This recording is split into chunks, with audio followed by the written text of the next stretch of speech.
Desculpa a fumaça, gente. Olá, pessoal. Tudo bem com vocês? Meu nome é Alisson e hoje eu gostaria de falar sobre o livro Apologia de Sócrates, do filósofo ateniense Platão.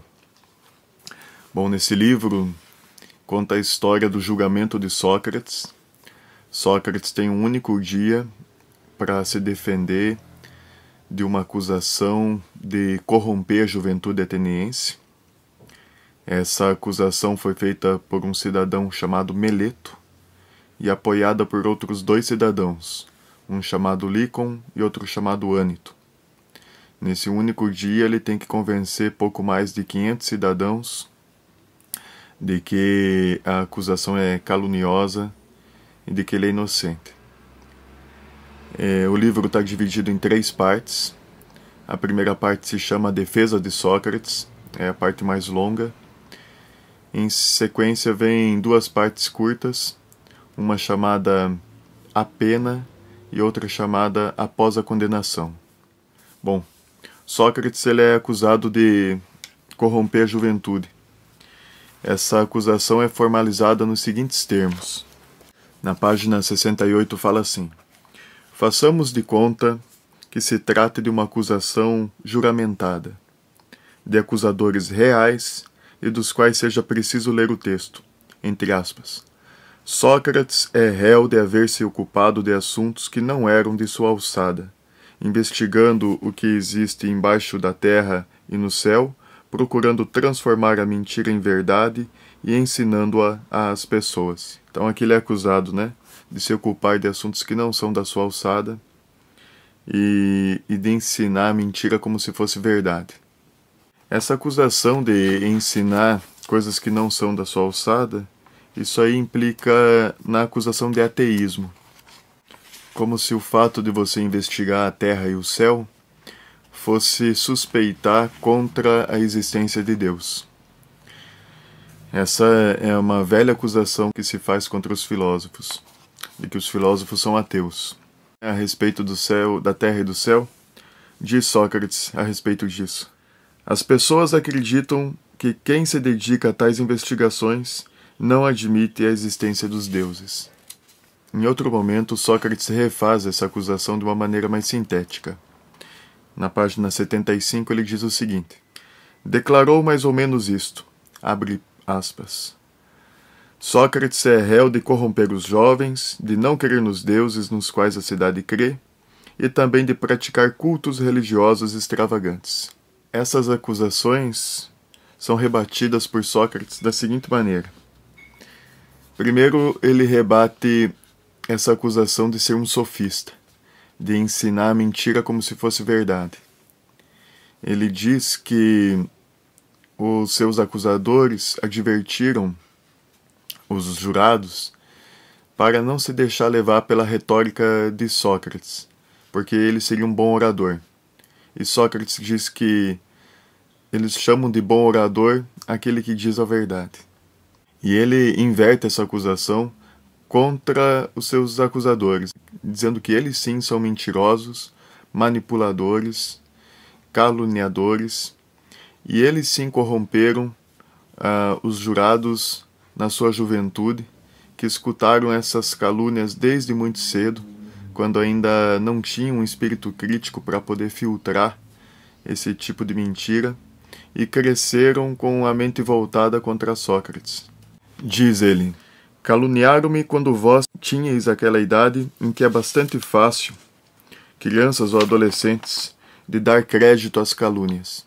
Aí Sócrates entra num diálogo com Meleto, buscando rebater essas acusações, de corromper a juventude.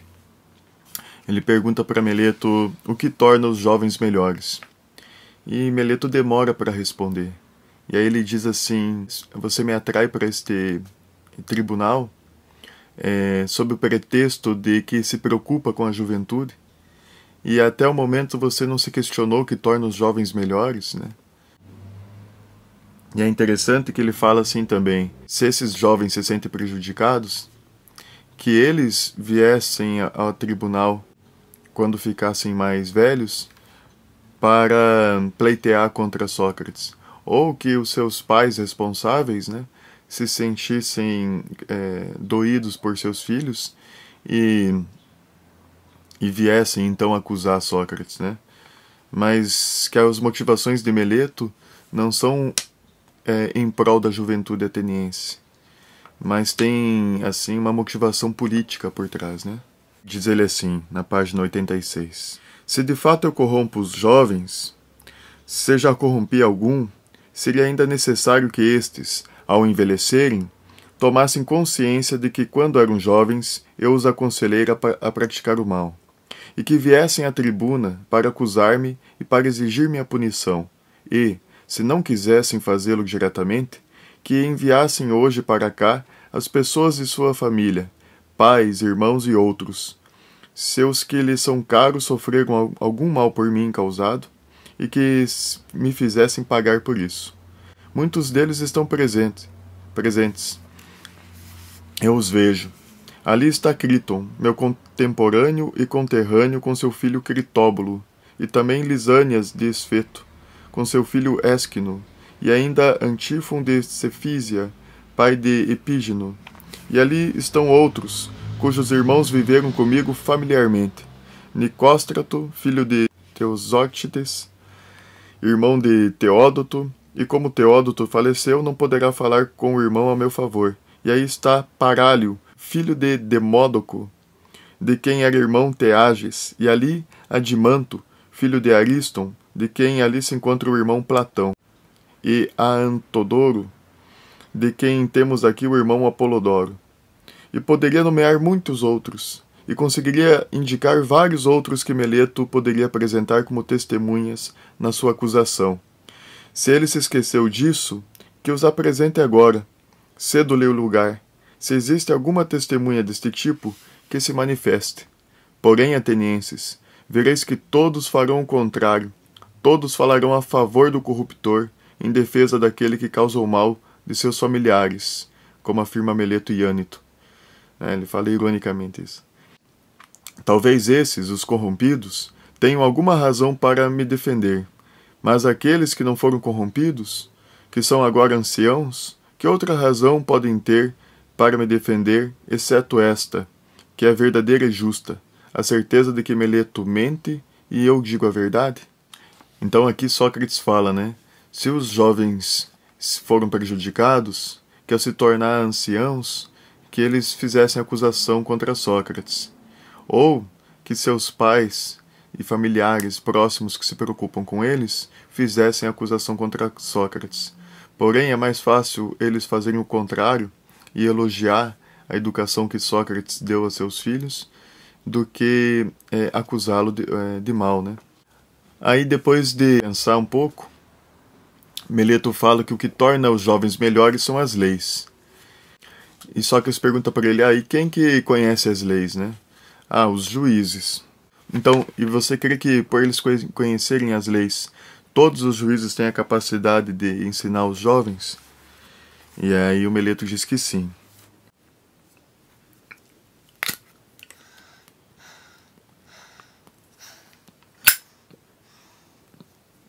E ele fala, e os senadores? Eles também. E aqueles das assembleias populares? Eles também, né? Ele fala, quer dizer que todos os atenienses, cidadãos atenienses, por conhecerem as leis, são capazes de bem educar os jovens atenienses. Apenas eu que os corrompo. Daí ele procura acabar com esse argumento, né? Ele fala assim, se acredita que o mesmo acontece com os cavalos, que todos são capazes de adestrar um cavalo, ou apenas poucos são capazes disso, né? E mais, né? Ele fala quão bom seria se a corrupção da juventude ateniense se devesse a uma única pessoa, né? Ou a poucas pessoas, e que a maioria das pessoas, por conhecerem as leis, estariam assim educando bem os jovens, né? Então ele diz, não é todo mundo que é capaz de ensinar.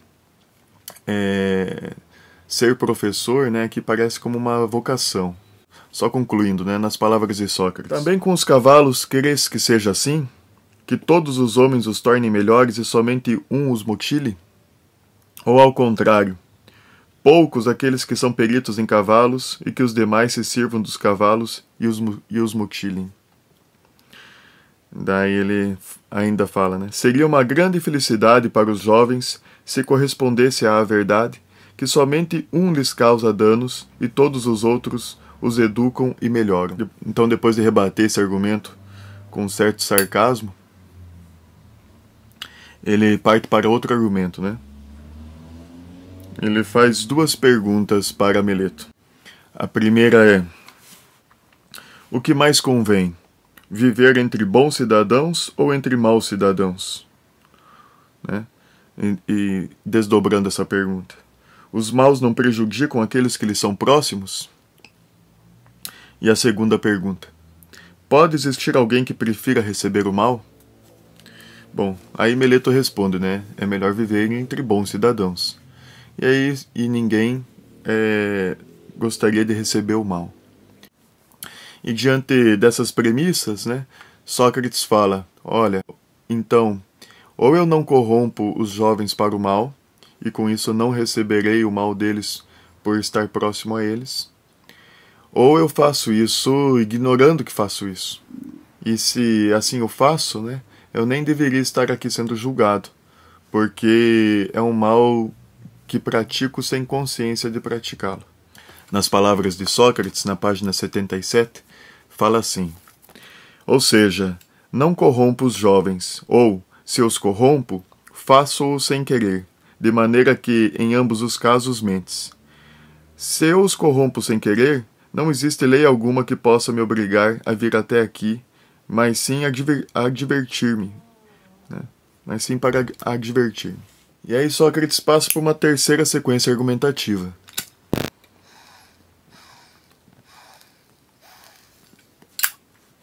Que é a seguinte: Meleto, como que eu corrompo os jovens? Acaso eu o faço ensinando a acreditar em outros deuses? E Meleto diz que sim. Ele fala: bom, se eu ensino para ele outros deuses, então eu não sou ateu. E aí Meleto: não, você é ateu porque você ensina que o sol e a lua são pedras, né? Não são deuses, né?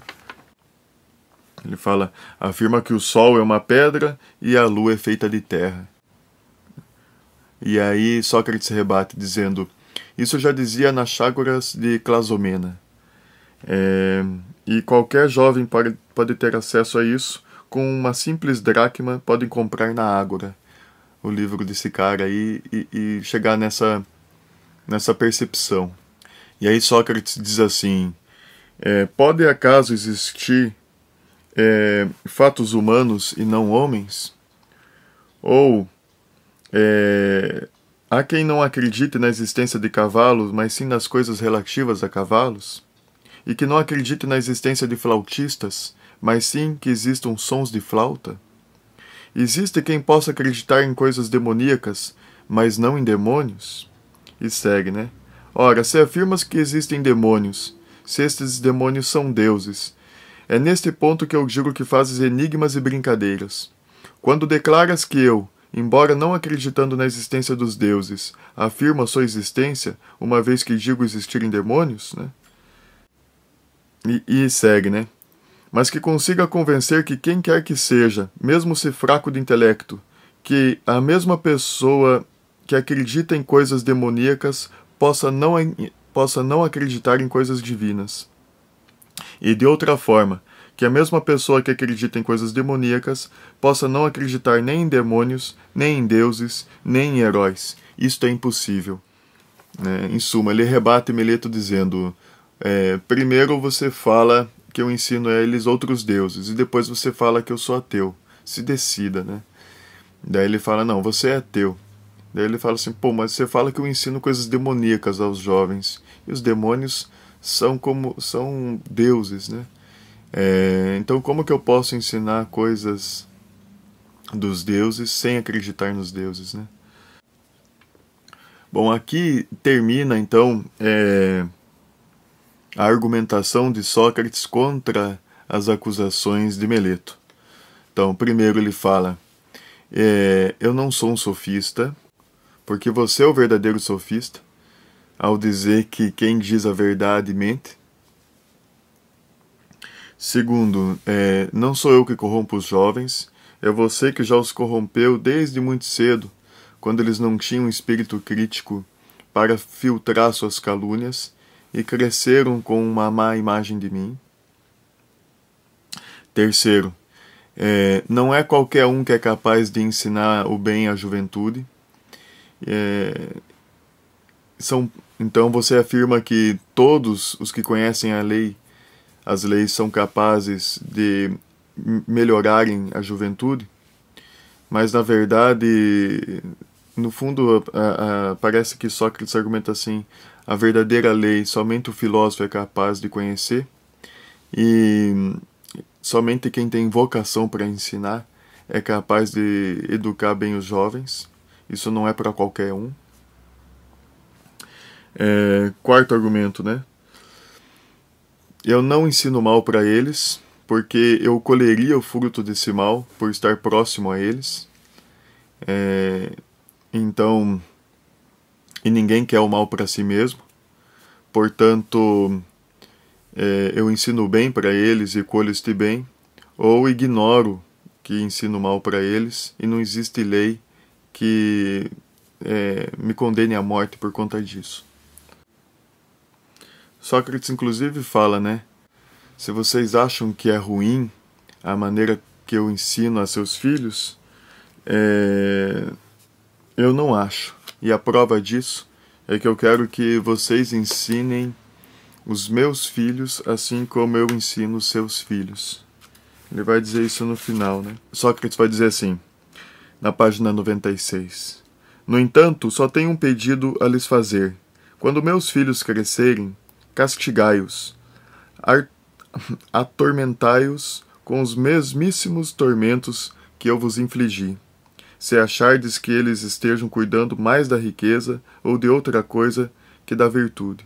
Se estiverem supondo ter um valor que não tenham, repreendei-os, como vos fiz eu, por não cuidarem do que devem e por suporem méritos sem ter nenhum. Ou seja, né? Sócrates aqui novamente com ironia, ele fala assim, se isso é afligir os jovens, então aflijam assim também os meus filhos, se eles estiverem se ocupando mais de futilidades do que com a verdade e com a alma, né? E ele vai rebater essa acusação de ateísmo, né? Bom, então a gente falou, né? Ele rebateu a acusação de sofista, de que está corrompendo a juventude, de que não é qualquer um que tem vocação para ensinar os jovens, né? O bem, de que ninguém quer o mal para si mesmo, por isso ele não vai ensinar o mal aos jovens, visto que ele vai colher isto, de que ele pede para que ensine a seus filhos, assim como ele ensinou os filhos dos demais. E aí ele vai rebater a acusação de ateísmo, né? De que ele não é ateu, porque ele ensina que o sol é uma pedra e a lua é feita de terra. Isso é apenas um conhecimento especulativo filosófico, né?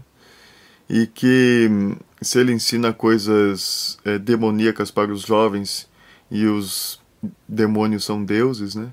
Então como ele seria ateu nesse sentido? Mas essas acusações, né? Essas 3 acusações aí desdobradas em 6, as 3 acusações que era, né, corromper a juventude, ensinar os jovens a não acreditar nos deuses da cidade e fazer cultos extravagantes. Essas 3 acusações que se desdobraram em 6, elas também são acompanhadas de uma acusação oculta e muito mais forte, que é a seguinte: se tantas pessoas te acusam, alguma coisa aí tem, né? O Sócrates formula isso nos seguintes termos: algum de vós poderia questionar-me, abre aspas, ó Sócrates, o que fazes então? Que motivo originou essas calúnias? Com certeza, se muitos te acusaram, não se deveu ao fato de que nada fizeste fora do comum. Tantas vozes não teriam se erguido se tivesses te comportado como todos se comportam. Conte o que fizestes, pois não desejamos julgar-te irrefletidamente. Bom, aqui Sócrates vai explicar o que motivou essas acusações.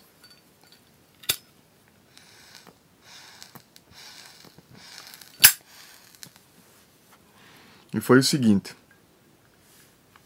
Sócrates fala que saiu com um amigo dele, um cara chamado Querefonte, e foi até o oráculo da cidade, o oráculo de Delfos, e perguntou à pitonisa de lá se existia alguém mais sábio do que Sócrates, e ela respondeu que não.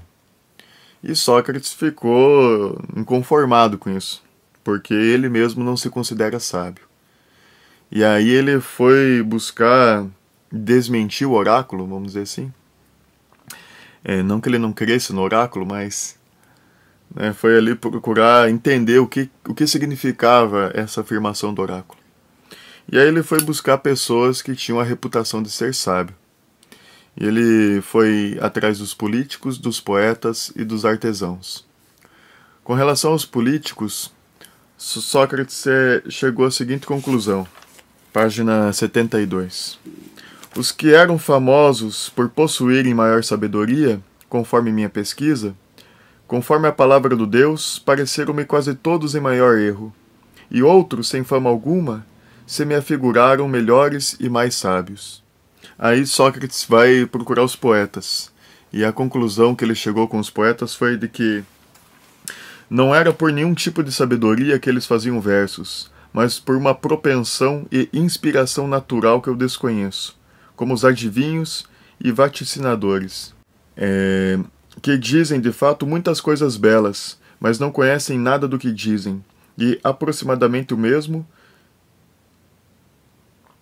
E isto eu percebi com clareza. É o que ocorre entre os poetas.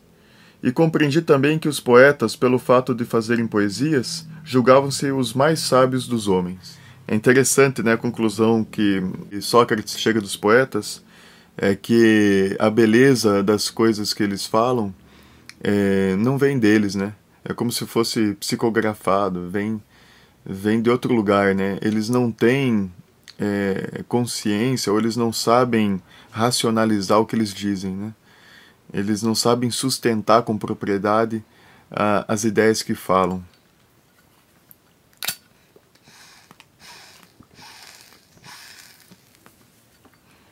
E para finalizar, ele vai até os artesãos. Ele chega à conclusão de que, e não me equivoquei, eles conheciam coisas que eu não conhecia, e nisto eram mais sábios do que eu. Porém, ó atenienses, também os artesãos famosos apresentavam o mesmo defeito dos poetas. Por conhecerem muito bem sua arte, cada um deles julgava-se extremamente sábio. Ou seja, os artesãos até sabiam mais do que Sócrates, mas sabiam somente na sua especialidade, né? Só eram sábios na sua tarefa.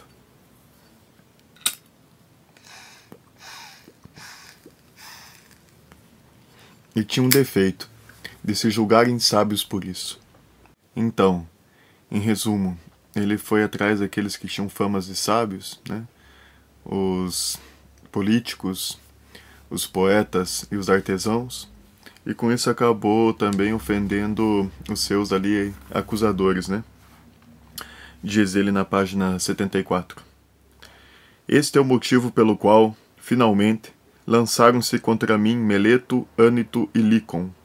Meleto profundamente irado por causa dos poetas, Ânito por causa dos artesãos e dos políticos, Lícon por causa dos oradores. E o Ânito ficou tão irado com ele, né, a ponto de tecer um comentário muito venenoso, né? Fala assim na página 81.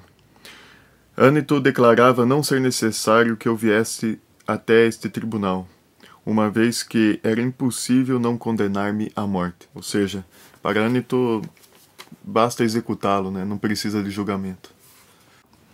E ainda, ele diz que os jovens, admirando Sócrates com esse seu diálogo, né, que demonstrava a ignorância dos ditos sábios, passaram a imitá-lo e a travar diálogos do mesmo modo por toda a cidade. E as pessoas, ao invés de julgar esses jovens, acabavam condenando Sócrates por isso, como se os jovens fizessem isso a mando de Sócrates. Nas palavras de Sócrates, na página 74,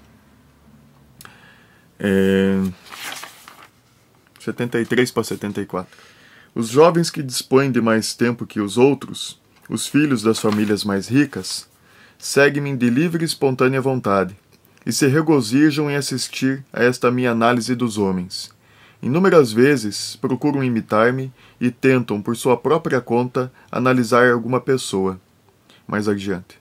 E então aqueles que são analisados por eles voltam-se contra mim e não contra quem os analisou, declarando que Sócrates é o homem por demais infame e corruptor dos jovens. Então Sócrates fala, ele não é culpado pela juventude, e nem pelo caráter desses jovens que, porventura, possam ter feito alguma infâmia. Nas palavras de Sócrates, ele diz assim: se entre os homens que me frequentam, um se torne de boa formação moral ou não, não será justo que eu receba elogios ou impropérios, já que não prometi ensinamento algum a ninguém, nem nunca ensinei coisa alguma.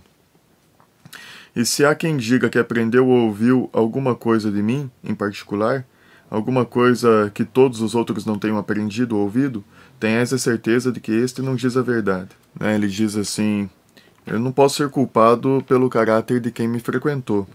E ainda a respeito dos jovens, ele diz na página 91, porque sei muito bem que aonde quer que eu vá, os jovens acorrerão a fim de me ouvir, como aqui, e, se eu os repelir, serão estes mesmos que me farão perseguir, convencendo os mais velhos, e se eu não os repelir, serei perseguido por seus pais e demais parentes. A questão aqui é que os jovens passaram a respeitar a autoridade do argumento, e não o argumento de alguma autoridade, de um político que proferiu, da pessoa por ser ancião, ou por ter fama de sábio, A questão é o argumento em si, se ele se sustenta, ainda que da boca de uma pessoa que não tenha um status social tão importante,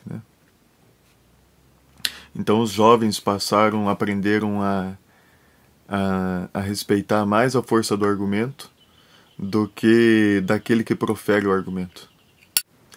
Isso gera alguns problemas, políticos.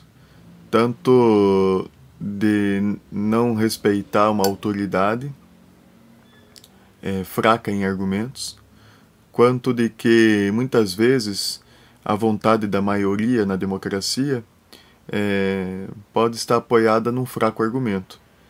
E se o argumento for mais forte do que a democracia, é preferível você ser fiel à verdade do argumento do que fiel à vontade da maioria, Mas uma outra razão ainda que motivou esse ódio contra Sócrates pode vir da raiva de despertar, de que Sócrates, ao filosofar e ao chamar a atenção da conduta das pessoas, do estilo de vida que elas levam, isso pode ter causado a raiva de muitas pessoas. Nas palavras de Sócrates, ele diz assim, na página 83, mas se estáis irritados comigo, como o que estás em vias de adormecer com quem o desperta, e golpeais como a matar um inseto inoportuno, condenar-me-eis à morte, por obediência a Ânito, e depois, no decorrer de todo o resto da vossa existência, dormireis tranquilamente, se o Deus não vos mandar algum outro para substituir-me. Ele diz que esse cuidado que ele tem em alertar os cidadãos para se preocupar mais com a alma do que com as riquezas, do que com a fama, do que com a honra, é um cuidado como de um pai em relação ao filho.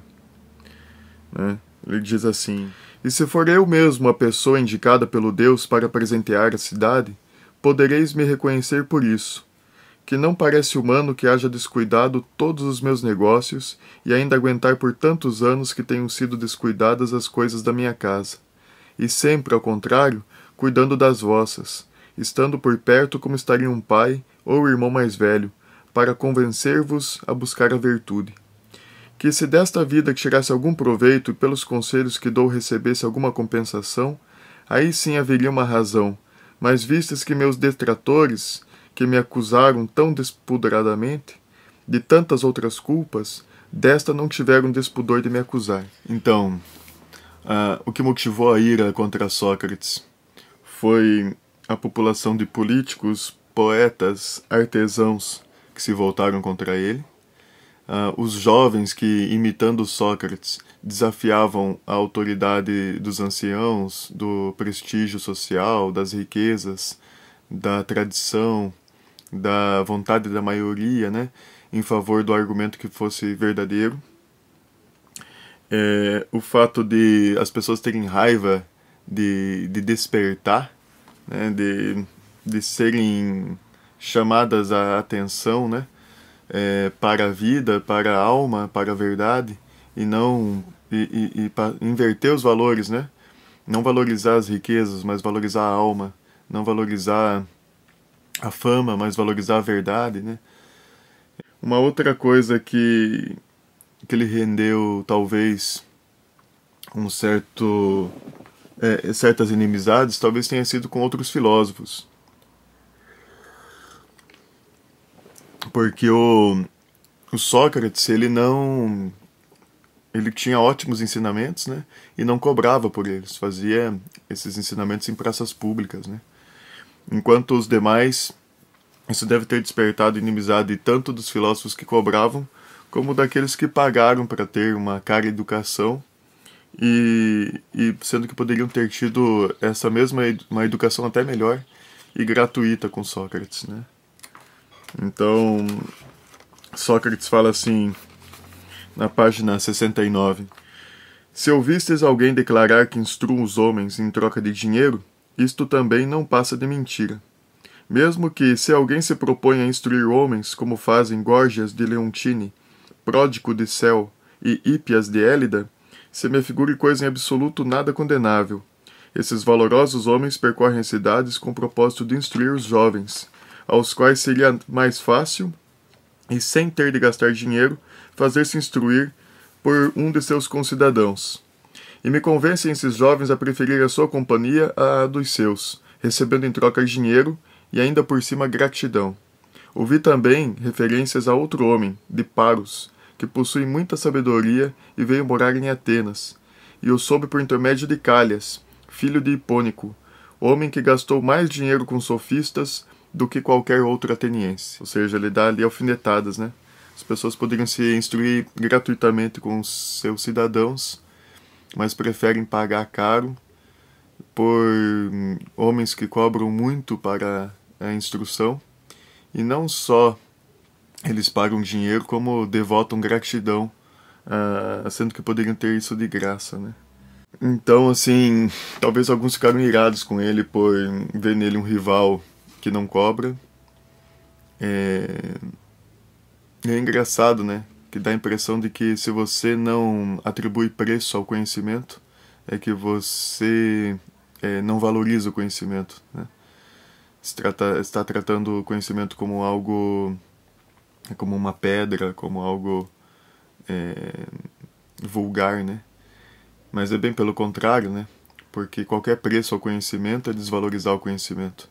Porque é impossível pagar por uma coisa cujo valor está acima de qualquer preço, né? E é por isso que, para fazer justiça ao valor do conhecimento, ele é, na visão de Sócrates aí, é gratuito, né? Bom, por fim, acredito um motivo mais genérico, vamos dizer assim, da inimizade contra ele, aparece logo no início do texto, que fala assim na página 68. Os que, por inveja ou por vício em fazer falsas acusações, procuraram colocar-vos contra mim. Ou seja, são pessoas sem virtude, né? Pessoas viciadas na calúnia, viciadas na difamação, viciadas no falso testemunho, né? Viciadas em mentir. que tem prazer, né, em causar intrigas, que tem prazer em derrubar os ilustres, né? Então acho que esse seria um motivo aí mais da natureza humana, né? Bom, então após apresentar os motivos que levaram as pessoas a lhe odiarem, né? Ele vai dizer que essa questão do oráculo, de dizer que ele é o mais sábio dos homens, né? Acabou que ele foi considerado sábio por demonstrar a ignorância dos demais, né? Na página 73 ele fala assim: em virtude desta pesquisa, fiz numerosas e perigosíssimas inimizades, e a partir destas inimizades surgiram muitas calúnias, e entre as calúnias a fama de sábio, porque toda vez que participava de uma discussão, as pessoas julgavam que eu fosse sábio naqueles assuntos em que somente punha a descoberto a ignorância dos demais. A verdade, porém, é outra, ó atenienses. Quem sabe é apenas o Deus, ou seja, a sabedoria está com Deus, né? Quem é capaz de ser sábio é Deus.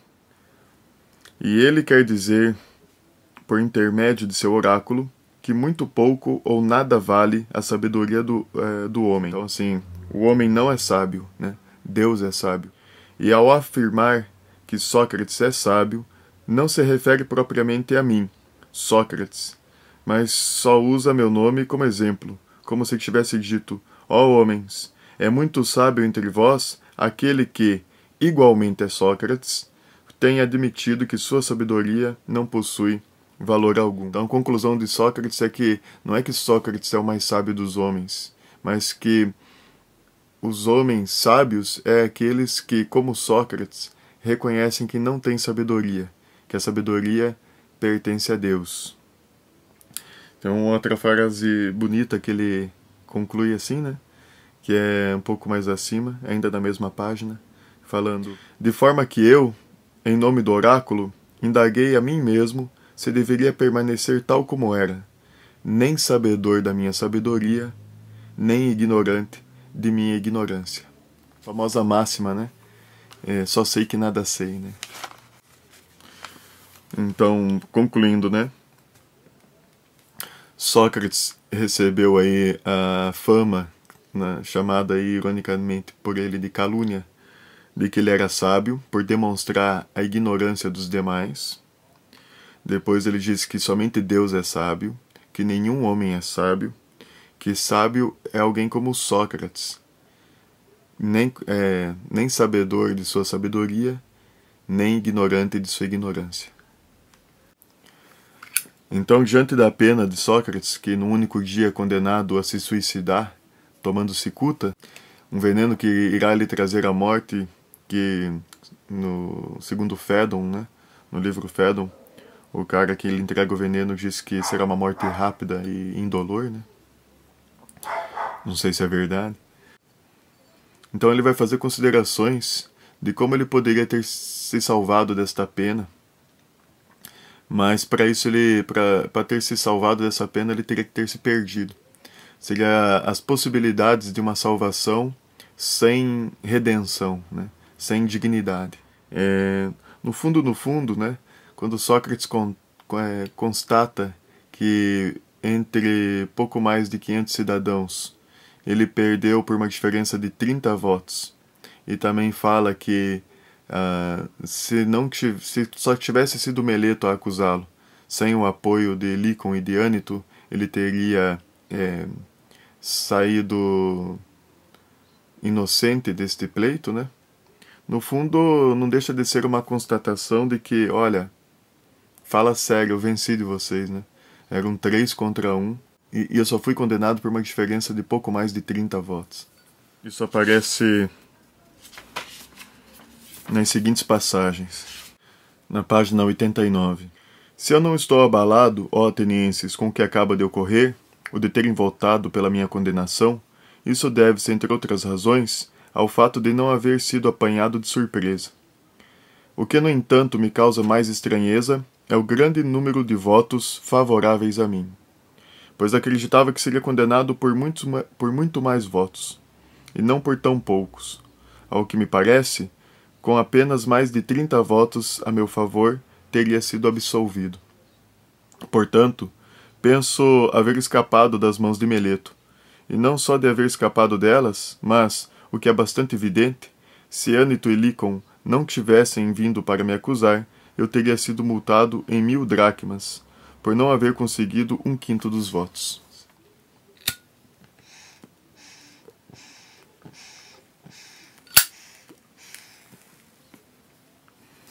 Mas daí Sócrates fala assim: puxa, se chegassem para mim e falassem: Sócrates, pare de filosofar, e aí a gente te deixa livre. Sócrates antecipa, né, esse tipo de negociação que poderia ser colocada aí como condição para que ele fosse absolvido, né?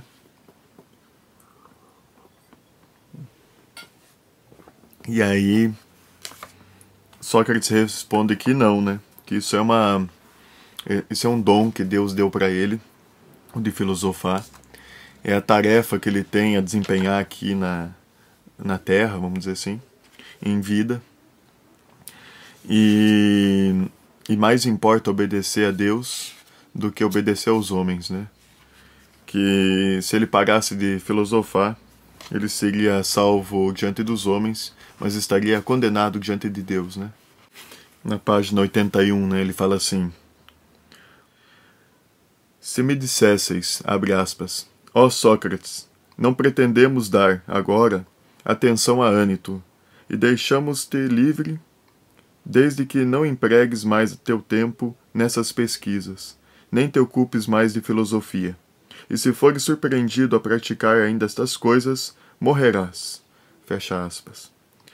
Se, como dizia, com esta condição me deixasseis em liberdade, eu vos responderia, abre aspas, ó atenienses, eu vos amo, mas obedecerei primeiro ao Deus do que a vós, e enquanto tiver ânimo, e enquanto for capaz, não pararei de filosofar, não pararei de estimular-vos e censurar-vos, e a quem quer que eu encontrasse de vós, em qualquer ocasião, conversando da minha maneira habitual, assim diria: e tu, que és o melhor dos homens, tu, ateniense, cidadão da maior cidade e mais célebre por sabedoria e poder, não tem vergonhas de pensar em acumular o máximo de riquezas, fama e honras, sem te preocupar em cuidar da inteligência, da verdade e da tua alma, para que te tornem tão boas quanto possível?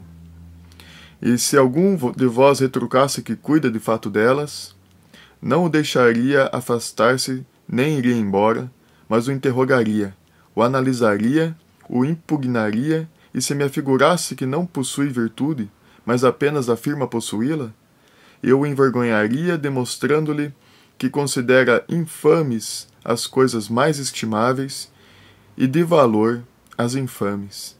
E agiria assim com qualquer um que eu quisesse, jovens ou velhos, atenienses ou estrangeiros, e também com vós, que me sois mais estreitamente próximos. Isto vós não desconheceis, é a ordem do Deus, e estou convencido de que haja para vós maior bem na cidade do que esta minha obediência ao Deus. Uma outra possibilidade de que Sócrates fosse salvo seria ele ter aceito o exílio, né? Assim como já tinha acontecido com Meleto e Ânito. Na verdade, entre Sócrates, Meleto e Ânito, né, já tinha tido uma história.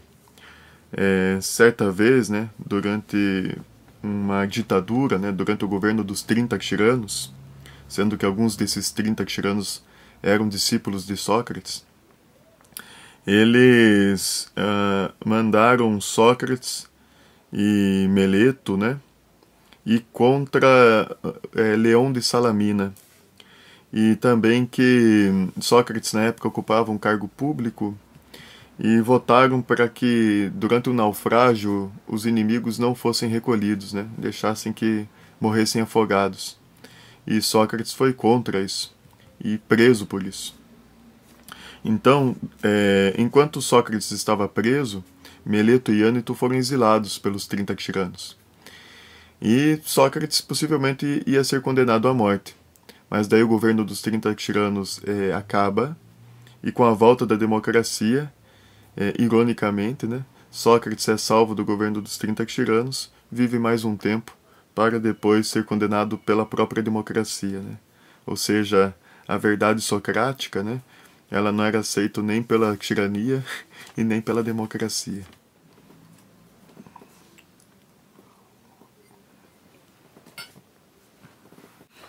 Ainda sobre ocupar cargos políticos, né?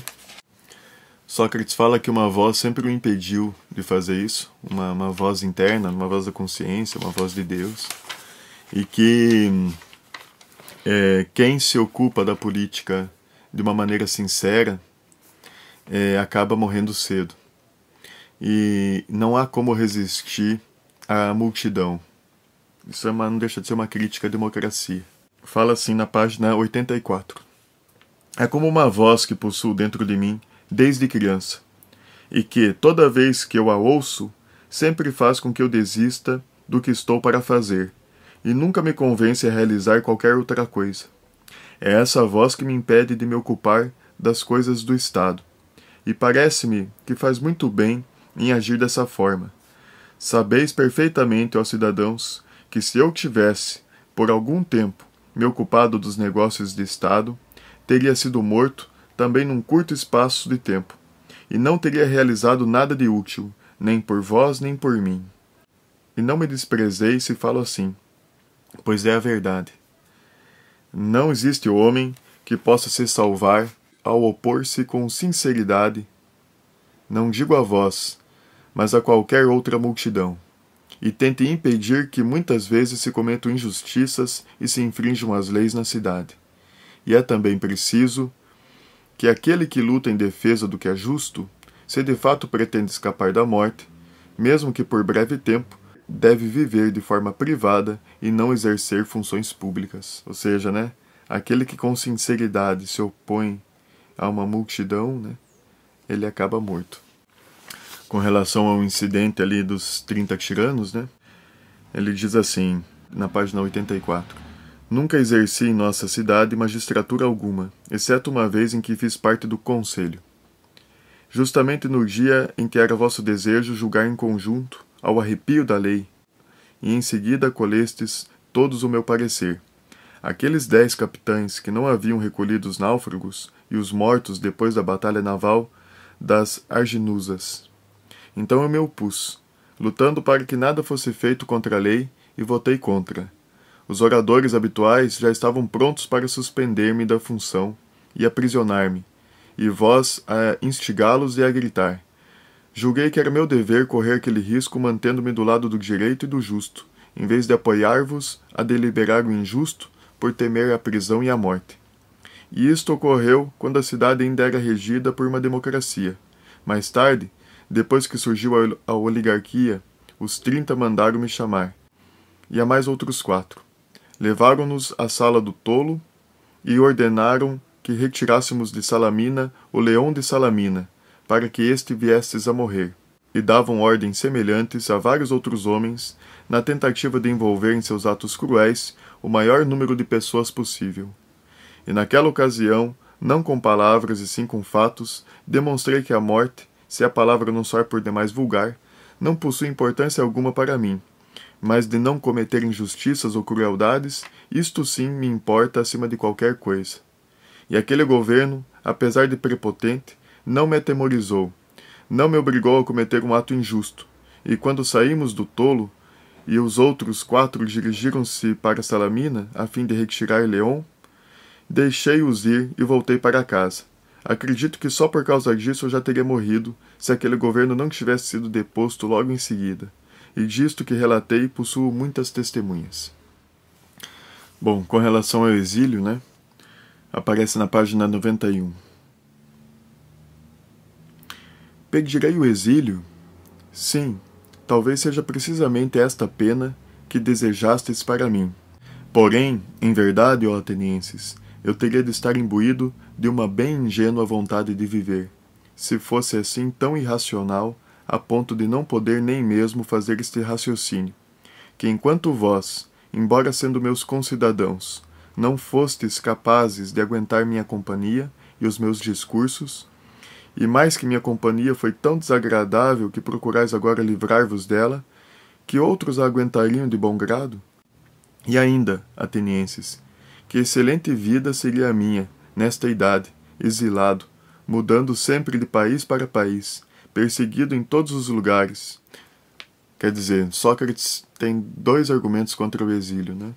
O primeiro, se nem mesmo seus concidadãos o aguentaram, né, quanto mais os estrangeiros. E segundo, como que ele idoso, né, vai poder viver nômade de país em país, ainda mais sendo possivelmente perseguido, né? Uma terceira maneira de escapar da pena seria a multa, né? Conta a lenda que Sócrates faz pouco caso do seu julgamento e que debocha, né? Falando que ele pagaria uma quantia irrisória para ser absolvido. Eu não sei se sou eu que fiz uma leitura ingênua, né? Mas me parece que não há um desprezo por parte de Sócrates do corpo jurado que o julga. E, de fato, ele não acredita na justiça dos homens, né? Mas ele me parece que tem mais uma intenção pedagógica ali em dar uma lição para todo o corpo jurado, para toda a cidade, se importando com a vida das pessoas que o julgam, do que tá ali querendo fazer alguma afronta a eles, e uma afronta assim tão explícita, né? Tão grotesca, né? Fala assim, né, na página 91. Se eu possuísse dinheiro, poderia ter me aplicado uma multa que conseguisse pagar, porque, assim, não teria me infligido mal algum. Mas não possuo dinheiro e não posso fazer isso, exceto se desejeis multar-me de uma quantia que eu tenha a possibilidade de pagar. Poderei pagar-vos apenas uma mina de prata. Portanto, multo-me em uma mina de prata. Mas vedes, ó atenienses, que Platão, Críton, Critóbulo e Apolodoro querem que eu me multe em 30 minas, que eles mesmos garantirão. Multo-me então em 30 minas. E esses homens, dignos de crédito e confiança, serão garantes dessa quantia. Então aqui ele tem essa tentativa até de negociação, né, pela vida dele.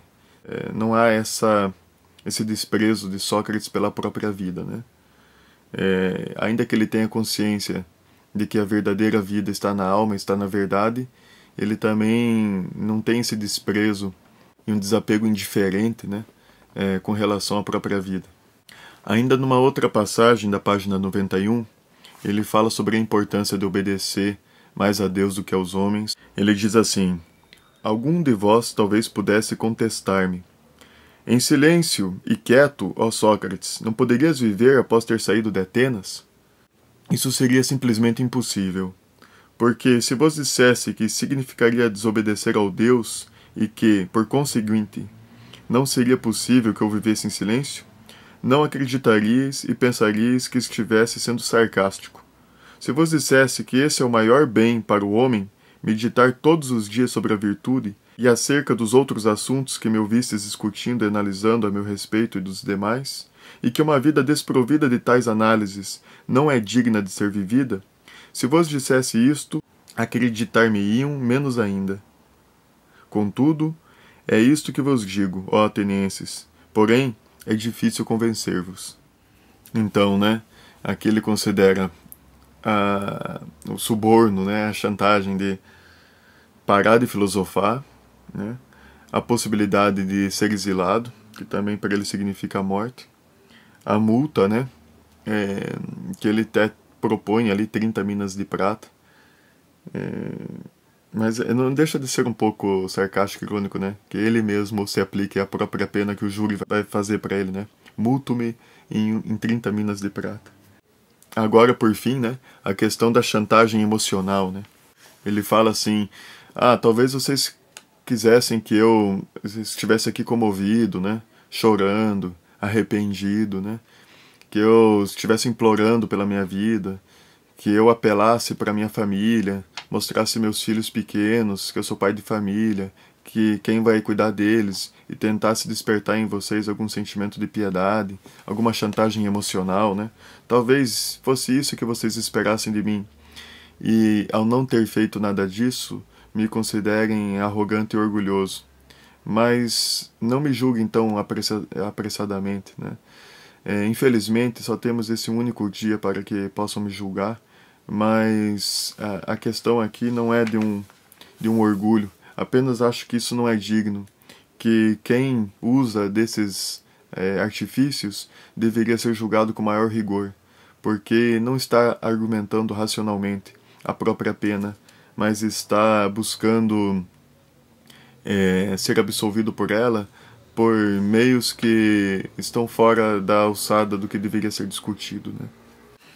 Diz ele na página 87. É possível que alguém entre vós, ao pensar em si mesmo, possa irritar-se comigo, se algum dia, ao ter de enfrentar um processo menos arriscado do que este, suplicou clemência aos juízes e, além disso, trouxe ao tribunal os filhos e vários de seus parentes e amigos, ao passo que eu não me porto desta maneira, embora, ao que parece, esteja arriscando a vida. É possível que alguém, ao fazer intimamente esta comparação, se deixe influenciar pelo amor próprio ferido, e desta forma, enraivecido com minha atitude, imita seu voto com raiva. Há uma pessoa assim, que talvez esteja entre vós, não afirmo categoricamente que há.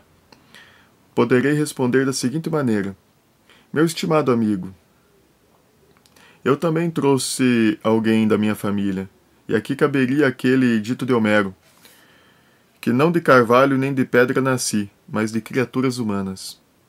Eu também possuo família, ó atenienses. Tenho 3 filhos, um já crescido e 2 ainda crianças. Mas não os trouxe aqui para despertar vossa misericórdia e absolver-me. E não é por orgulho que me comporto assim, nem por desprezo, nem para provar que sou corajoso diante da morte, mas pela minha reputação, pela vossa e de toda a cidade. Não me pareceu honroso agir desta maneira. Ainda mais na minha idade e com o meu nome, verdadeiro ou falso, que seja. Porque corre pela cidade que, em quaisquer aspectos, Sócrates se distingue da maioria dos homens. Ora, se aqueles que entre vós possuem fama de se distinguirem pela sabedoria e coragem, ou por outra virtude qualquer, se procedessem dessa maneira, seria vergonhoso. Nem vos conviria se nos comportássemos assim. Deixar-nos fazê-lo, mas sim mostrar a todos que julgais com maior rigor quem encena esses dramas lastimosos e cobre a cidade de ridículo do que quem suporta com serenidade o próprio destino. Não considero justo, ó cidadãos, tentar influir nos juízes e, mediante súplicas, livrar-me da condenação, mas sim informá-los e convencê-los. Bom, agora eu vou terminar concluindo que o justo não sofre mal e que é Deus quem julga. Bom, após essas considerações de Sócrates, diante das possibilidades de salvação sem redenção, que foram aí uma hipotética condição de parar de filosofar, o exílio, a multa e apelar para a piedade do corpo jurado ao alegar que ele tinha uma família para sustentar, esta última, que foi entendida pelo corpo jurado possivelmente como uma atitude de orgulho de Sócrates, que consideraria o orgulho um valor mais absoluto do que a própria vida, quando na verdade Sócrates considerava a verdade um valor absoluto maior do que a própria vida. Essa última atitude despertou no corpo jurado também raiva por Sócrates. Talvez alguns dos que compunham o júri já tivessem apelado para a própria família em júri, né?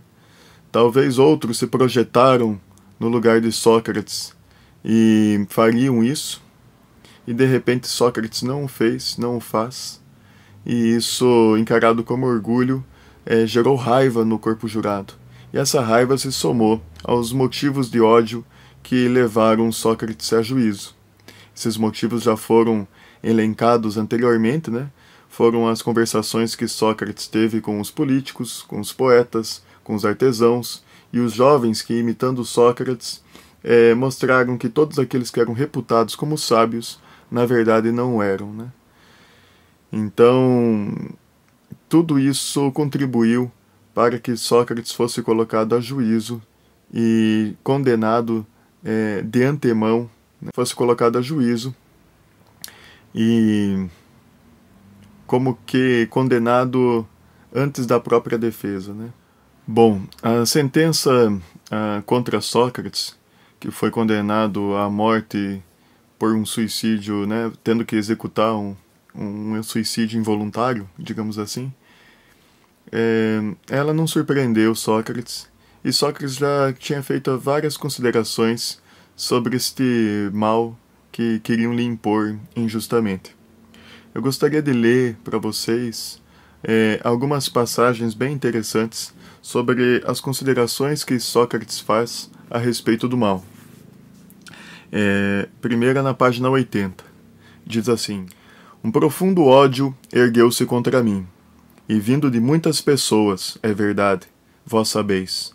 E se algo me causará dano, não será nem Meleto, nem Ânito, mas sim este ódio, esta calúnia e esta raiva das pessoas. Pessoas estas que já causaram a perda de tantos outros e valorosos homens, e, acredito, outros ainda irão perder, não havendo perigo que causem somente a minha perda. Bom, nessa passagem, Sócrates fala que não é Meleto e Ânito que lhe farão mal, mas esse ódio que lhe fará mal. Mas não mal propriamente a ele, mas a homens como ele, homens valorosos, homens que procuram o bem comum da sociedade ao fazer advertências para que as pessoas se conduzam bem. Na página seguinte, na página 81, ele faz uma consideração sobre a morte. Diz ele: recear a morte não passa de julgar ser sábio e não sê-lo, dado que significa pensar saber aquilo que não se sabe. E, em verdade, ninguém sabe se, por acaso, ela não seja o maior de todos os bens que podem ser dados ao homem. E, contudo, receiam-na como se soubessem que ela é a maior das desgraças. Aqui Sócrates faz uma relativização, né, a respeito da morte. Ninguém sabe o que ela é. Então, se você a julga como algo ruim, você tem essa arrogância, né, em se julgar saber sobre a morte. E ele diz, né, e se ela for, de repente, algo bom, né? Se ela for aí a passagem para o prêmio dos justos, né? Na página 85, ele diz ainda sobre a morte, né? A morte, se a palavra não soar por demais vulgar, não possui importância alguma para mim, mas de cometer injustiças ou crueldades, isto sim me importa acima de qualquer coisa. Ou seja, ele sofrer a morte, né, não tem importância, mas ele ativamente, né, cometer maldades, crueldades, injustiças, isso sim para ele importa evitar em fazer, né? Evitar sofrer, evitar cometer. Porque se algum mal pode ser causado contra ele, não é o mal que os outros farão, mas sim o mal que ele mesmo pode fazer, deixando de ser justo. Na página 94, ele diz assim: não se tenha por difícil escapar à morte, porque muito mais difícil é escapar à maldade. Ela corre mais ligeira que a morte. Neste momento, fomos apanhados. Eu, que sou um velho vagaroso, pela mais lenta das duas, e os meus acusadores, ágeis e velozes, pela mais ligeira, a malvadez. Agora vamos partir. Eu, condenado por vós à morte. Eles, condenados pela verdade a seu pecado e a seu crime. Eu aceito a pena imposta. Eles igualmente. Por certo, tinha de ser assim, e penso que não houve excessos. Olha só que passagem bonita, né? Aqui, Sócrates diz que não é difícil escapar à morte, né? Se ele tivesse aceitado parado de filosofar, ou tivesse apelado à piedade do corpo jurado, ao invés de ter argumentado racionalmente, ele teria escapado, né? Teria se salvado, mas era uma salvação aqui e agora, né? E não uma salvação para a vida após a morte, né? Agora, ele não escapou da morte imposta injustamente pelos homens, mas escapou de uma coisa muito mais perigosa, né? Que é o de cometer a maldade. Né? Não escapou à morte, mas escapou à maldade. E o julgamento que ele recebeu foi o julgamento dos homens. Mas ele e os homens que o julgaram receberão o julgamento de Deus. E é este julgamento que de fato importa. E por fim, na página 96, ele diz assim: não há para o homem bom mal algum, quer na vida, quer na morte, e os deuses não descuidam de seu destino. Ou seja, o homem bom, o justo, ele não sofre mal algum. O mal que ele pode sofrer é o mal que ele mesmo pode cometer contra si mesmo, que é o deixar de ser justo, que é o fazer alguma maldade. O mal que ele pode vir a sofrer dos outros, que passivamente ele pode vir a sofrer dos outros, como ser condenado à morte, por exemplo, este mal não é o mal maior. O mal maior, o verdadeiro mal, é você cometer injustiças. Então aqui a gente chega ao fim do livro Apologia de Sócrates, né? E apesar de Sócrates aparentemente ter perdido esta causa diante do tribunal, na verdade ele ganhou, né? Primeiro porque eram 3 acusadores contra ele, e ele argumenta de maneira tal que ele é vencido por pouco mais de 30 votos. Ou seja, ele, se fosse num debate apenas de Meleto e Sócrates, ele teria convencido o júri. Segundo, e principalmente, porque ele não escapou à morte, mas ele escapou à maldade, né? Então, Sócrates sai vitorioso desse julgamento, porque ele não se corrompe. E a preocupação dele, né, ao tentar se defender, não é em salvar a própria vida, mas é o de impedir que o corpo jurado cometa uma grande injustiça, condenando um homem ilustre à morte por motivos tão fúteis e vaidosos. Espero que tenha sido proveitoso para vocês. Muito obrigado e tchau!